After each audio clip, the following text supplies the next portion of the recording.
Nous allons maintenant nous intéresser à cette toile qui s'intitule « Bâtiment en mer » et qui a été réalisée par le peintre français Jean-Antoine Théodore Gudin. Elle est datée de 1845. Gudin est un peintre vraiment très important. C'était le peintre préféré du roi de France Louis-Philippe. C'est un artiste que l'on peut considérer comme précoce puisqu'il va rentrer à l'école des Beaux-Arts de Paris à l'âge de 15 ans, dans l'atelier de Girodet tout d'abord, puis dans celui de Gros, deux peintres académiques, de peintres très célèbres donc de cette époque. C'est là, à l'École nationale des Beaux-Arts de Paris, qu'il va faire la connaissance de Delacroix et de Géricault, les deux grandes figures du romantisme français. D'ailleurs, le style, la facture de Gudin s'associe parfaitement à celle du romantisme français. La célébrité, la renommée et le goût que les amateurs avaient pour son travail seront telles que Gudin va participer quasiment toute sa carrière au Salon de Paris. Il ne sera jamais refusé de 1822 à 1880. Il y participera même de manière posthume puisqu'elle va disparaître la même année.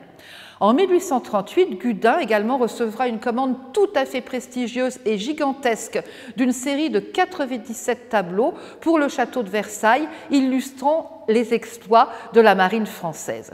Gudin, en 1830, participera également à l'expédition d'Alger avec Horace Vernet. C'est un artiste qui vit d'une manière très aisée. Il a épousé la filleule du roi Louis-Philippe, la fille d'un lord anglais, qui est Louise Margaret Gordon Hay. Le couple va s'installer à Boulogne-Billancourt, une ville de banlieue tout à fait éclairée et prospère, puisqu'elle accueillait de très nombreux bourgeois et des aristocrates, notamment de grands banquiers. Les Rothschild avaient un château à Billancourt. Et Gudin sera fait peintre officiel donc, de la marine par Louis-Philippe. Il sera également nommé baron et recevra la Légion d'honneur en 1841.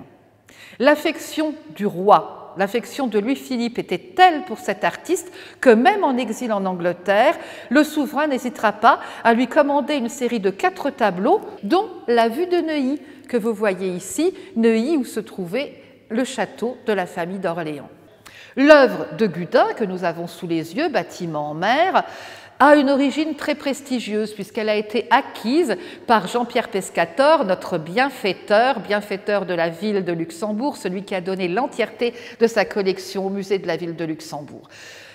Pescator l'a sans doute fait acheter non pas dans la vente des collections de Louis-Philippe, mais plutôt celle de la vente de la collection de ce fameux monsieur Thévenin en 1851.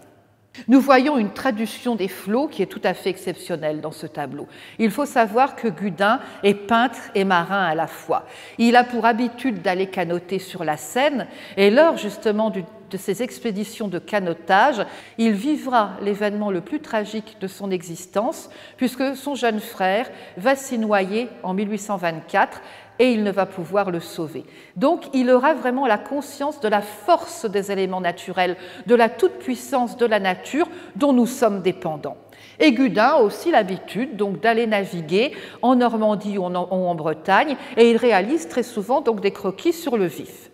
Gudin nous livre dans ce tableau une représentation tout à fait mouvementée d'une mer ogresse, d'une mer déchaînée qui est prête à avaler dans ses flots ce navire portant pavillon hollandais ou français, nous ne savons pas véritablement bien, mais qui est dangereusement déséquilibré. En arrière-plan également, nous voyons d'autres navires qui subissent le même sort. Il y a vraiment cette traduction d'une nature tout à fait véhémente, d'une nature violente, dont on ne peut dompter les assauts. Gudin, ici, se révèle être un luministe tout à fait exceptionnel. Remarquez ce traitement du ciel avec les nuages qui s'assombrissent, qui accentuent la connotation véritablement dramatique de la scène. Remarquez également la traduction des flots avec les jeux des empattements tout à fait modernistes. Ici, c'est vraiment une transcription absolument exceptionnelle, une très belle marine dans laquelle nous pouvons ressentir une proximité avec celle des peintres de l'âge d'or, avec les artistes néerlandais du XVIIe siècle.